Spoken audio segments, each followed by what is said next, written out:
1 Pedro capítulo 5, nós vamos ler o verso 5, que inclusive a passagem que eu quero ler aqui, que o Senhor me entregou, também está em Tiago 4,6. É a mesma coisa daquilo que nós vamos falar.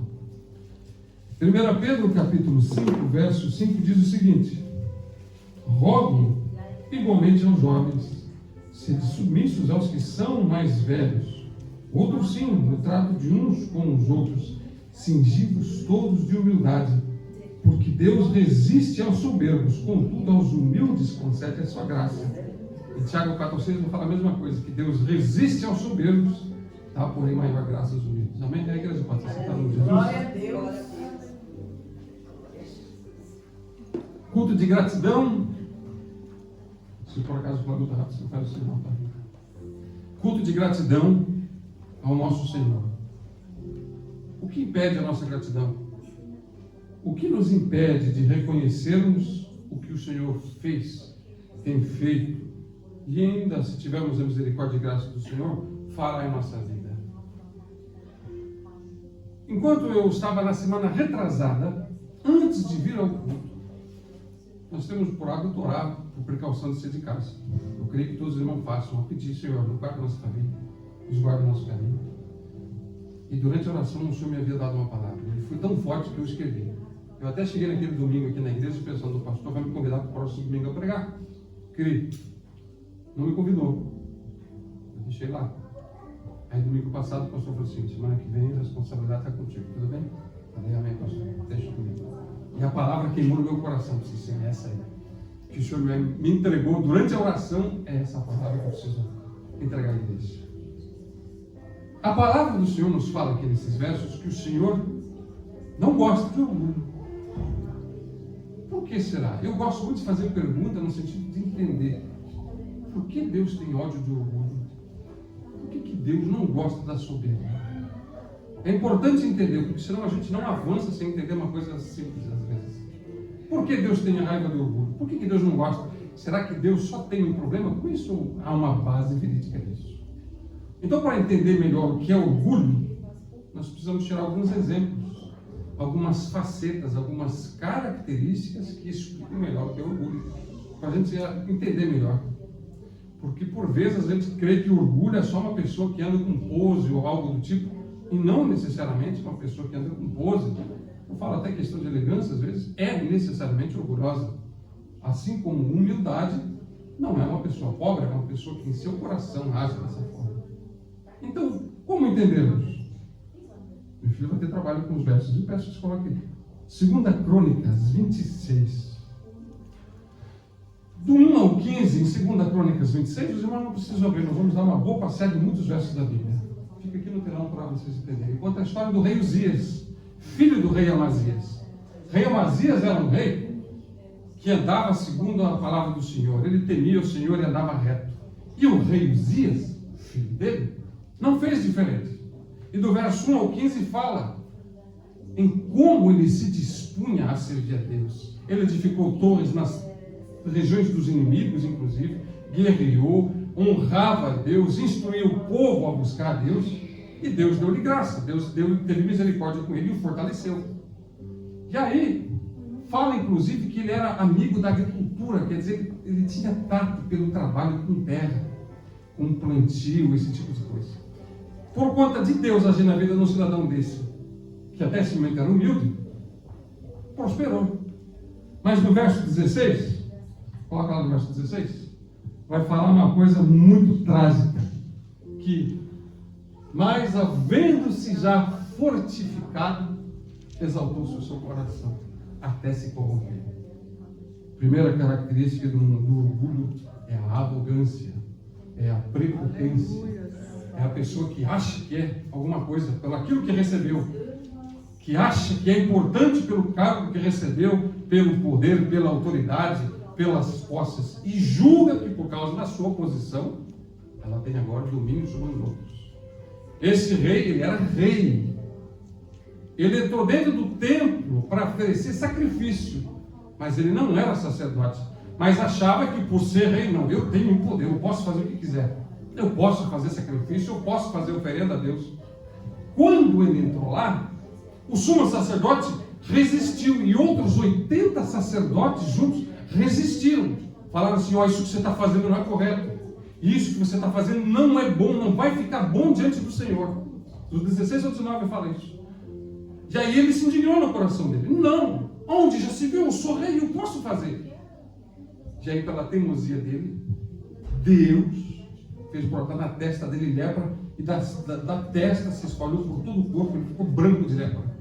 Os sacerdotes se assustaram: sai fora daqui, porque o leproso tinha que ficar fora por questão do contágio e também pela simbologia do pecado. Ele saiu correndo. Um rei que outrora era humilde, exaltou-se na sua grandeza, corrompeu-se. Primeira característica de uma pessoa orgulhosa, ou do orgulho em si, é a arrogância, é a prepotência, é pressupor que pode por causa de qualquer coisa que seja. Acha que pode tomar a vantagem da situação. Uma segunda característica do orgulho, a vaidade. Vitor, Ezequiel 28, verso 12. É um verso que faz alusão ao rei de Tiro, mas nós também entendemos pela clareza dos versos que ele trata a respeito de Satanás antes de ser um demônio, antes de ser um anjo caído, enquanto ele era um querubim. Ezequiel 28. Ezequiel 28, verso 12, que começa a relatar a respeito de quem era Satanás. Ele vai dizer assim: tu és o aferidor da medida, cheio de sabedoria e perfeita em formosura. Aferidor de medida é um exemplo que você tem numa criação. Aferidor de medida, até a dúvida que eu estou falando no vaso. Aferidor da medida, por exemplo, numa empresa, você cria um produto que é denominado um protótipo. O protótipo é a base para você poder visualizar como sairão as próximas cópias. Um carro, quando ele é desenhado a primeira vez, é feito um projeto, um protótipo. Um projeto de desenho. Um protótipo é a criação desse carro. Aí eles testam o túneis de vento, testam aerodinâmica, testam aquecimento, fazem todos os testes. Uma vez que o protótipo é perfeito, agora eles passam a tirar cópias desse modelo e usam todas essas medidas para fazer isso. Quando Deus abriu a boca para falar ao seu servo, o profeta Ezequiel, que Satanás, antes da queda, era o aferidor da medida, Satanás era esse anjo, um protótipo, o primeiro, o mais poderoso, cheio de sabedoria e perfeito em formosura. E aí, se você for lendo ao longo dos versos, você vai ver que ele estava revestido de toda a glória das pérolas, topázio, diamante, safira, esmeralda. Ele era glorioso em si. E desde o princípio Deus o fez dessa forma, para que fosse assim. Até que no dia em que foi achado no coração dele pecado. Porque no verso 15 diz que por conta da formosura e do poder dele, elevou-se o seu coração e se corrompeste. Era alguém que achava tão poderoso e tão belo, ele era tão glorioso de se olhar, que se fosse possível a nós voltarmos nos tempos da eternidade, naquele tempo, e perguntássemos ao Senhor: quem é a maior obra que o Senhor tem? Ele apontaria: aí, é Lúcifer, o anjo. Essa é a maior obra de todas que o Senhor fez. É ele, a maior criação. Mas ele se exaltou. Ele era belo, ele era poderoso, ele era sábio. Uma segunda característica do orgulho é: por aquilo que a pessoa é, exalta-se o coração. Por conta da beleza, por conta da aparência, porque fala bem, porque seja lá o que for. Exalta-se, corrompe seu entendimento. E o orgulho toma posse de uma vez só. Uma segunda característica. Terceira característica do orgulho seria a falta de empatia. Jonas, capítulo 3, verso 10. Eu sei que os irmãos muito possivelmente conhecem a história de Jonas. Foi engolido por um peixe, passou 3 dias dentro da boca de um peixe, até que no terceiro dia, fala no capítulo 2 de Jonas, ele lembrou-se de Deus, e aí ele fez uma oração a Deus, e Deus deu ordem ao peixe, e o peixe cuspiu ele para fora. 3 dias dentro do peixe, aí ele lembrou de Deus, mas tudo bem. E no verso 3, no capítulo 3:10, Jonas 3:10, ele dá uma passagem. Por quê? Porque Deus tinha levantado Jonas para que ele fosse a Nínive, a cidade inimiga, para pregar a palavra de arrependimento. Seria o equivalente a nós cristãos temos que ser chamados, e agora dentro dos terreiros de pessoas que nos afrontam, que atacam a igreja, não, nós vamos pregar lá. É lá no meio dos satanistas que nós vamos pregar agora. A palavra é o equivalente. E aí ele não quis ir. porque era um povo inimigo. Ele não se colocou na posição das pessoas, ele não estava preocupado, falta de empatia.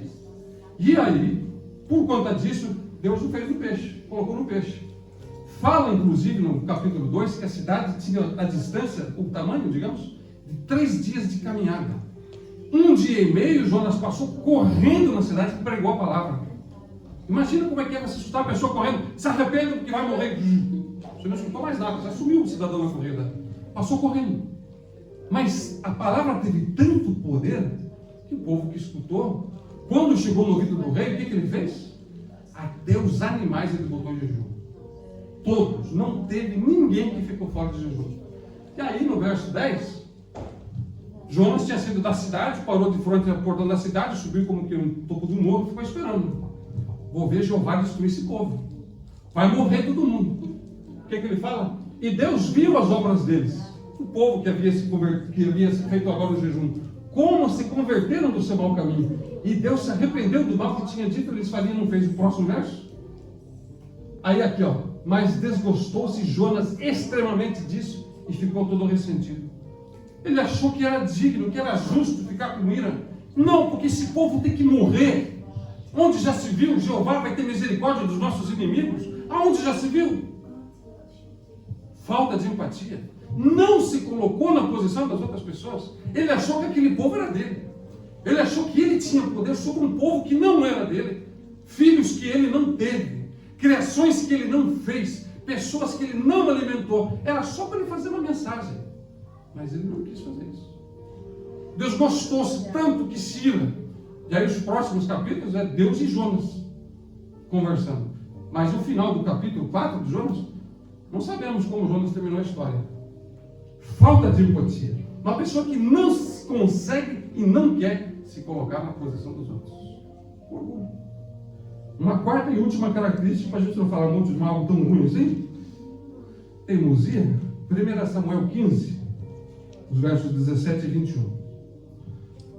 Nesse capítulo, Samuel deu ordem a Saul, porque ele começa dizendo assim para Samuel: me lembrei do povo amalequita fez o meu povo de Israel quando saíram do Egito. Quando saíram do Egito, eles estavam passando pela terra de Amaleque e quiseram passar por dentro da terra deles. E eles falaram assim: não vamos deixar vocês passar aqui. E eles ainda se amavam contra eles e falavam assim, não é o que está no verso, isso é o que aconteceu lá em Êxodo. E aí eles falaram assim, puseram os soldados e falaram: se vocês passarem aqui, nós vamos matar vocês. Eles tiveram que fazer um desvio enorme. E isso ficou para a memória. E aqui, 400, 500 anos depois, Deus fala para Samuel, vai falar para Saul que hoje é o dia do julgamento. Hoje esse povo vai morrer. Qual foi a ordem? Manda Saul preparar os exércitos, vão para a cidade, vão matar os velhos, vão matar as crianças, vão matar os cachorros, os gatos, os passarinhos, o que tiver, vai morrer tudo. Hoje é o dia do julgamento. Saul se bota com o exército lá na frente, fala assim, ó, para sair o povo que era de uma outra tribo, fala, vocês saem do meio, mas o povo amalequita nós vamos matar. Foram, atacaram um monte. Quando viram o que tinha no meio do povo, os bois, as ovelhas, ao olho, cresceu o olho. Não. Parte do povo resolveu perdoar. O povo resolveu perdoar. Não, foi afronta para nós. Foi contra nós, então nós vamos perdoar. Pegaram só o pedido melhor, deixaram para o lado, o rei ficou vivo e levaram. E aí, nesse verso 17, 1 Samuel 15, verso 17, é quando Samuel, Deus fala para Samuel, você vai lá porque me entristece de ter posto Saul como rei. E disse Samuel, porventura, sendo tu pequeno aos teus olhos, não foste por cabeça das tribos de Israel? E o Senhor te ungiu sobre rei, sobre Israel, rei sobre Israel. Por quê? Porque ele estava querendo se justificar. Não, mas eu trouxe os bois para sacrificar. Então Deus, eu trouxe para sacrificar. O melhor que tinha lá, o sacrifício vai ser incrível. Ele quis se justificar. Teimoso. Próximo verso. E enviou-te o Senhor a esse caminho e disse, vai e destrói totalmente esses pecadores, os amalequitas, e peleja contra eles, até que os aniquiles. A ordem é uma só, mata tudo. O 19. Por que, pois, não deste ouvidos à voz do Senhor, antes voastes ao despojo e fizeste o que era mal aos olhos do Senhor? Desobedeceu, porque era teimoso e quis justificar. Não, eu tenho base, mas estava errado. A ordem que o Senhor deu era uma só. Deus não pediu para ele dar perdão. Deus pediu para ele entregar a justiça do Senhor. Vai, irmão. Bota tudo para baixo. Acabou-se. Teimosia, defensividade. Era um cidadão que quis se explicar, e aquele que era Deus dele, ele responde para Samuel: eu trouxe para sacrificar ao teu Deus. Até parece que se esqueceu de que Jeová era Deus dele, por conta do despojo. E é daí que sai no verso 22 a famosa frase: tem o Senhor tanto prazer em sacrifício e holocausto, quanto em que se obedeça a sua palavra? Porque a rebeldia é como um pecado de feitiçaria. Porque o feiticeiro, ele procura, através daquelas ações, macumba, feitiço, seja o que for, dobrar o reino espiritual para tirar ganho. A rebeldia é a mesma coisa. É um tipo de pessoa que, se você coloca numa empresa para trabalhar, ele aceita trabalhar. Não quer dizer que ele seja desonesto, não quer dizer que ele seja preguiçoso, mas ele vai fazer do jeito que ele quer. Ele não vai escutar o que você quer, e ele não aceita trabalhar do jeito que você quer. Ainda que você o pague, ainda que você faça o que for, o teimoso, o arrogante, o prepotente, ele não aceita. Ele não aceita. Tal foi a história de Saul, e não em vão brincadeira. Então, uma vez que a gente entende o que é orgulho, e visto que na palavra do Senhor, em 1 Pedro 5,5, Tiago 4,6, coloca tanto orgulho quanto humildade em um mesmo verso, nós temos que, pela palavra do Senhor, são contrapontos. Um é o extremo de outro. Logo, se o orgulho está de um lado, a humildade e as suas ações precisam estar do outro.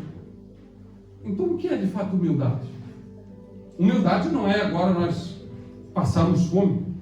Não, isso é pobreza, isso não é humildade. Humildade não é as pessoas me olharem e acharem que eu sou um santo. Isso não é humildade. Isso é pose. Isso, na verdade, pode ser uma característica do orgulho, e não da humildade. Então, como é que nós vamos entender o que é humildade? Eu vou citar aqui, por exemplo, o reconhecimento das limitações. Todos conhecem a história de Jó. Um homem que até no princípio, primeiro e segundo capítulo, Deus abre a boca para falar e dar testemunho. Não há um homem como Jó, homem reto, fiel e temente ao Senhor. E aí Satanás, não é que Satanás tenta Deus, mas Deus querendo colocar Jó numa prova, também para dar exemplo para nós hoje que estamos aqui e que temos a palavra como estudo, enxergamos. Então você sabe a história. Primeiro, Satanás pôde matar os filhos, acabar com todas as criações dele. Volta na presença do Senhor e fala assim: mas é porque tu não tocou na vida dele, porque se tocar na vida dele, ele não vai te xingar.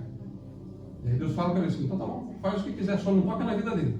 Não tira a vida dele, mas no corpo, faz o que tu quer.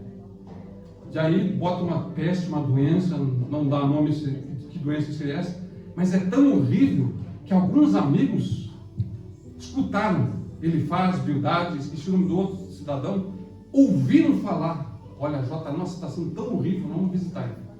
Eles vão visitar.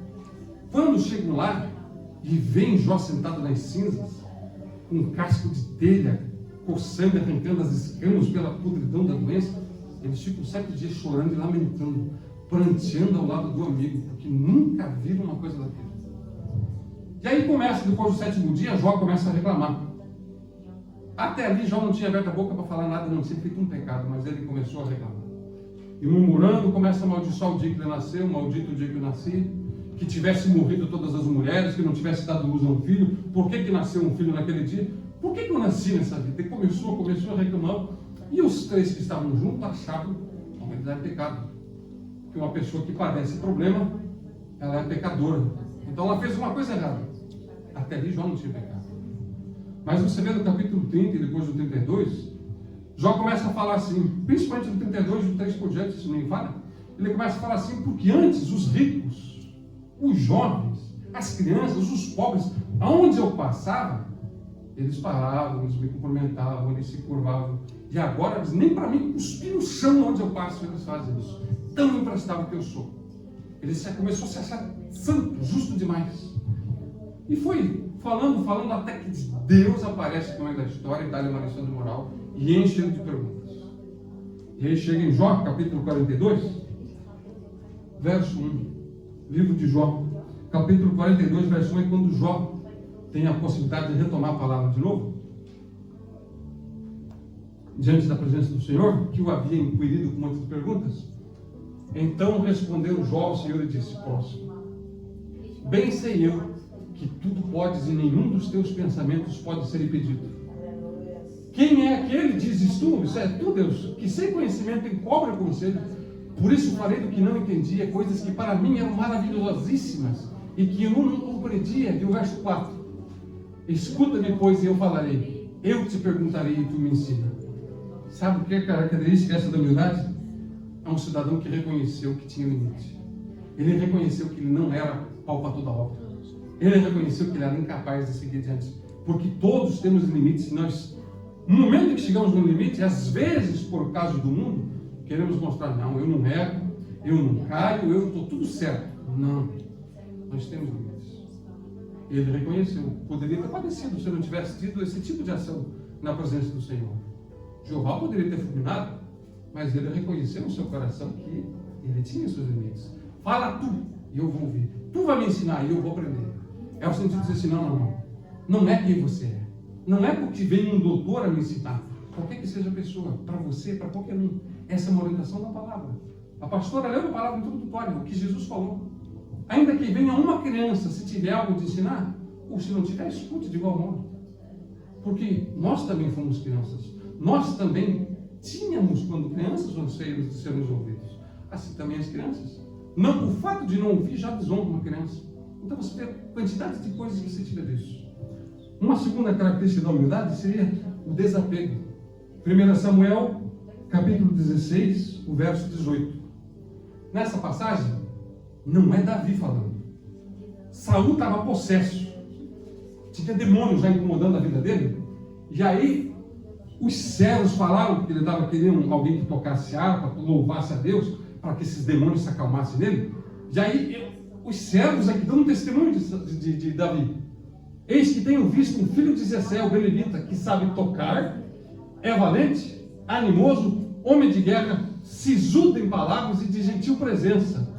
Em outras traduções, ele diz: ó, o Senhor é com ele. Era um cara bonito, era um cara afeiçoado, ele tinha postura. Não é Davi que fala isso, as pessoas que reconheciam nele isso. Então nós temos como contraposto: Satanás tinha postura, poder, formosura. Davi tinha postura, não tinha poder, mas tinha formosura. E era reconhecido que o Senhor era com ele. E aí Saul dá-lhe a ordem: não, traz esse cidadão aí. Quero ver esse cidadão. Aí ele chega, Saul se apegou do rapaz, falou assim: não, gostei desse menino, vai ficar comigo. Gostei desse menino. E aí, se você for ler depois, em 1 Samuel 18, 3 versos dão uma característica de Davi que são totalmente ao contrário do que isso que está falando dele. Não no sentido mal, no sentido bom. 1 Samuel 18, 14, vai falar, na tradução alemã tem uma diferença. Vai falar: e Davi se conduzia com prudência. Aqui diz Gelang, no sentido de que ele tinha êxito. A palavra original não fala êxito. A palavra original fala êxito, ele tinha sucesso. Erfolg seria a palavra. Ele tinha sucesso naquilo que ele fazia, mas porque se produzia com prudência. Messiga. No verso 15 fala de volta com prudência. No verso 30 fala de volta com prudência. E a prudência dele era tamanha que os escravos, os servos, as crianças, todo mundo tinha respeito desse cidadão. Ele era um homem bonito. Ele era um homem de respeito, de posição. Mas ele tinha total desapego disso. Ele não estava preocupado com a imagem dele, se ele era bonitão, se não era. Não. Ele andava com prudência. Ele poderia ter feito uso disso, mas ele não quis. Em vez disso, ele preferiu se separar da palavra do Senhor. E andava com prudência. 3 vezes você vê isso nesse capítulo. Desapego. Terceira característica da humildade é a mansidão. Em Números 12, fala sobre a rebelião, ou a revolta, digamos assim, de Miriam e Arão contra o profeta Moisés. Porque elas acham: não, Deus não fala só através de Moisés, não. Deus também fala através de nós. Não é só Ele que tem sonho, nós também temos. Não é só Ele que escuta a voz do Senhor, nós também escutamos. E se exaltaram. Arão não falou nada, mas estava junto. Miriam abriu a boca. Daí fala, em Números 12, o verso 2, que Moisés era um homem manso, que não existia na terra inteira um homem manso como ele. Um homem que tinha matado já um egípcio por conta de um ataque contra um hebreu quando jovem. Agora era um cara manso. não se incomodava mais com isso, ele não tinha mais raiva, ele não tinha mais ódio, ele estava tranquilo. Querem falar mal? Fala mal. Fica tranquilo. Quer xingar? Xinga, fica tranquilo, manso. Tamanha era a mansidão dele que quem entra na história para castigar Miriam e Arão é Deus. Deus entra na história e bota uma lepra nela e fala assim: se um pai cospe na filha, ela está desonrada por 7 dias, assim seja com Miriam, e fique 7 dias fora. Deus entrou no meio para defender Moisés. Por quê? Moisés era manso, não estava preocupado com esse tipo de coisa, com contenda e com medo. Mansidão. Quarta característica da humildade: reconhecimento de erro. No Novo Testamento, 2 Coríntios 12, por favor, o verso 7. Nesse capítulo 12 de 2 Coríntios, Paulo, ele fala sobre as visões que ele teve no terceiro céu. Escutou coisas que eram incomensuráveis, palavras inefáveis é o que fala. E aí, para que ele não se achasse, não se exaltasse pela grandeza da visão que Deus deu a ele, Jeová botou um espinho na carne. E esse espinho foi tão pesado que ele fez 3 vezes, orou 3 vezes a Deus pedindo arrego, socorro. Tem no verso 7, é onde ele faz a oração. E para que não me exaltasse pela excelência das revelações, foi me dado um espinho na carne, para saber o mensageiro de Satanás, o próximo, para me esbofetear, a fim de não me exaltar. Acerca da qual 3 vezes orei ao Senhor para que se desviasse de mim. E aí o 9. E disse-me: a minha graça te basta, porque o meu poder se aperfeiçoa na fraqueza. Aqui, até esse ponto, foi Jesus que falou para ele. No momento em que ele ouviu isso, qual foi a primeira palavra que ele fez em seguida? De boa vontade, pois eu me gloriarei nas minhas fraquezas, para que em mim habite o poder de Cristo. Ele estava reclamando por conta do espinho que Deus pôs na carne dele.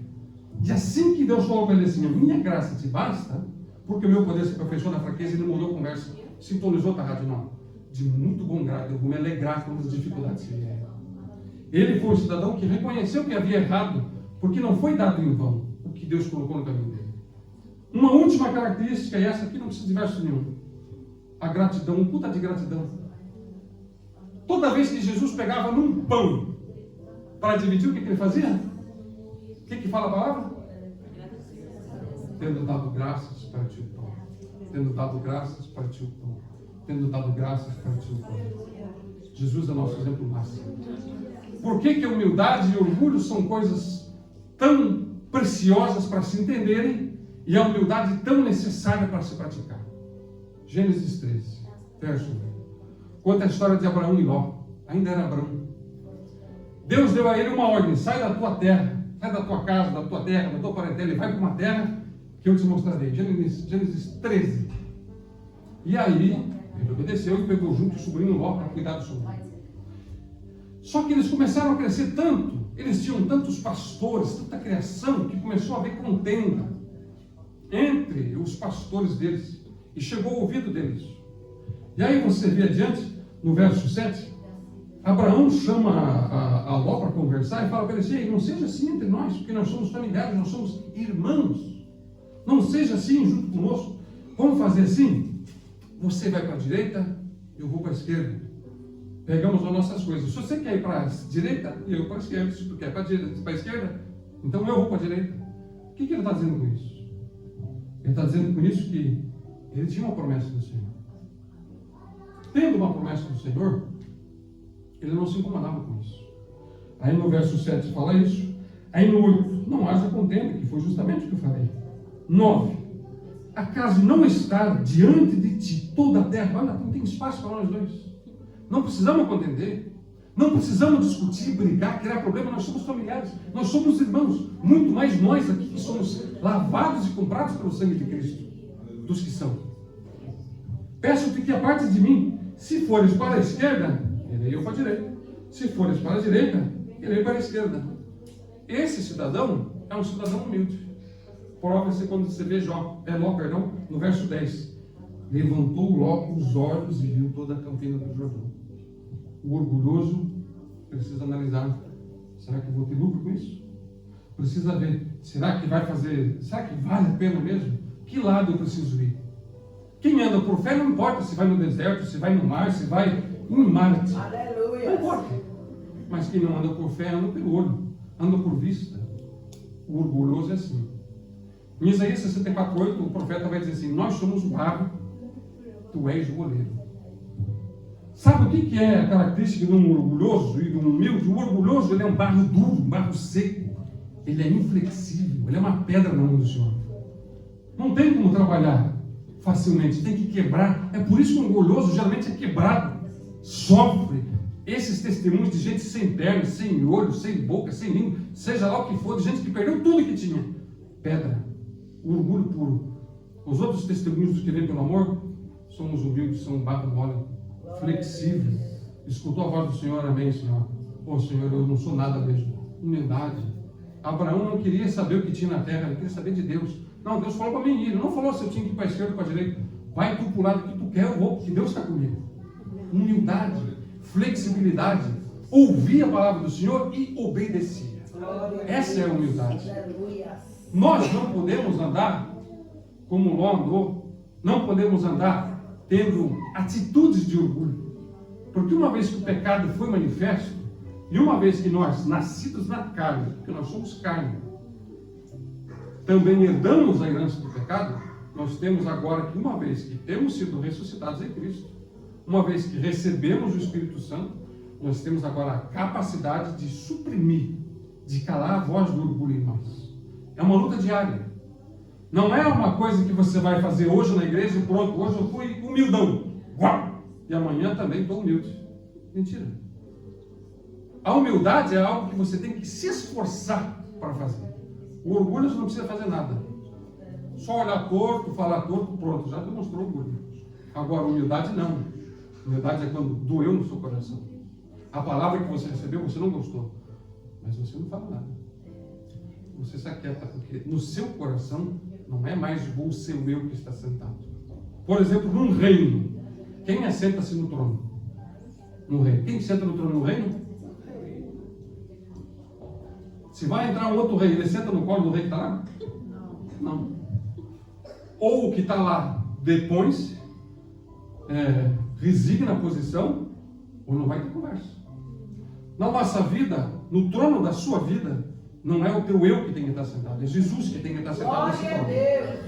Jesus não divide a glória. Aleluia. Se Jesus não estiver sentado nesse trono, a sua vida não é com Jesus. Deus não nos chamou para sermos apenas ouvintes, mas praticantes da palavra. Como praticantes, nós temos que dar testemunho de toda a palavra. E o orgulho é a primeira e mais perigosa coisa que nos impede de chegarmos ao objetivo que Deus tem na nossa vida. A humildade é difícil, mas é você que tem que ser do seu trono. Jesus não vai sentar nesse trono da sua vida se você não sair.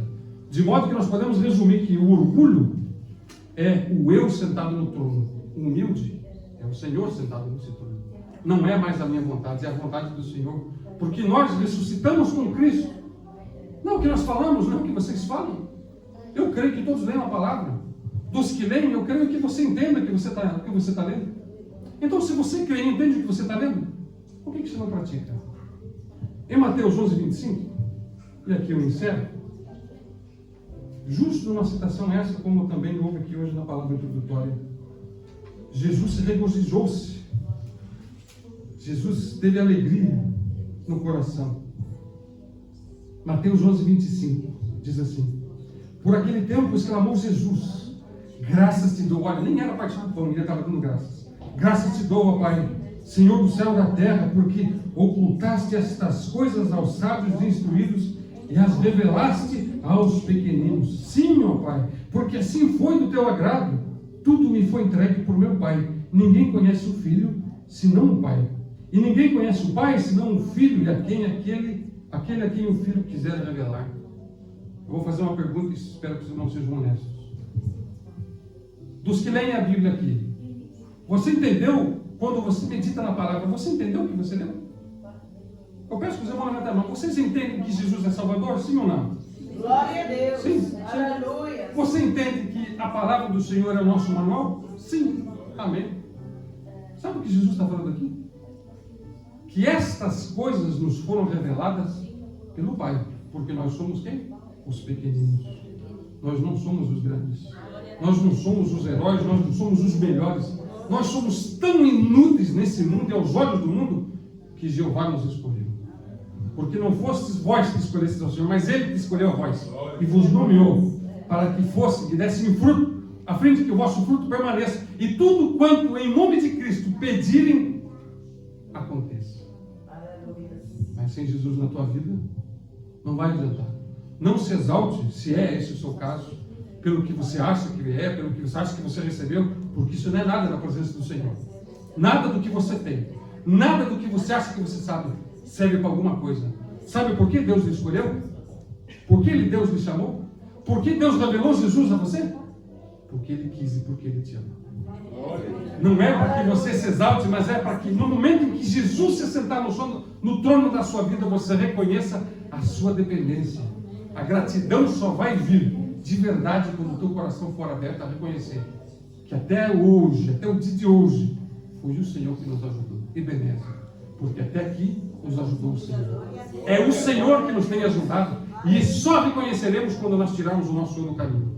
Ou a gratidão, o respeito, se não buscarmos o reino do Senhor e a sua justiça, nada nos será acrescentado.